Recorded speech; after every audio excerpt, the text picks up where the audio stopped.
And Braehead Clan's dramatic 4-3 win tonight sees me speaking to hat-trick hero Bobby Chaumont. Bobby, thank you for joining us. Thanks for having me. A hat-trick, have you ever done that with Braehead before? I did actually, probably right around the same time in my first year, so it's I guess there's something with October right around. My brother's birthday's on the 22nd, so maybe that has something to do with it. He's standing watching you just now, he'll be delighted to hear that. Yeah, I'm exactly. Sure. But what about the performance tonight though? I mean, first period you were really against it.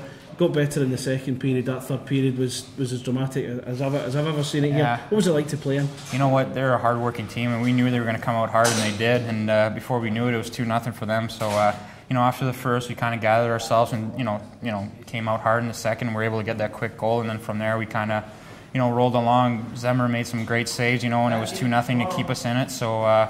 We were able to come back, and that shows a lot about our team too, so it was a great win for us. Now, your 3 goals were all, I think it's fair to say, 3 tap-ins. You just managed to get there at the right time as well. How important is it to be so alert at that moment in time when the puck drops for you? Yeah, I mean, we were just getting pucks to the net, and like you said, fortunately I was able to be right at the right spot, and they were on my stick, so it's just a matter of being there, and as soon as that puck falls, just whacking away, and that's what I did for all 3 of my goals. So they weren't pretty, but we'll take them, and it was a great game for us. Now, I spoke with Jordan Kristanovic and Mitch Mauna last week about the importance of being back at home.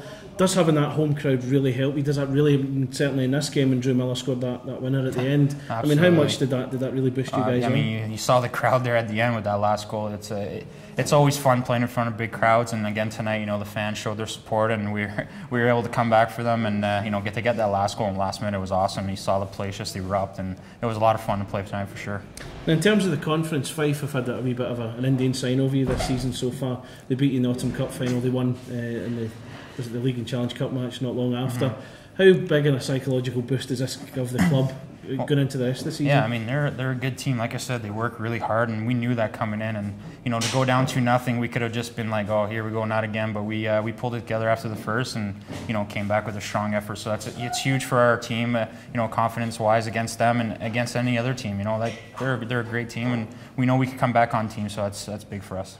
You've scored a handful of goals this season. You've got your hat trick tonight. Did you set yourself a target this season? I don't really set myself a target, but I'm here to score goals. So whenever I can do that and help the team win, that's my job. So whenever I can do that, that's great. Excellent. Thanks for joining us. Thank you. Thank you.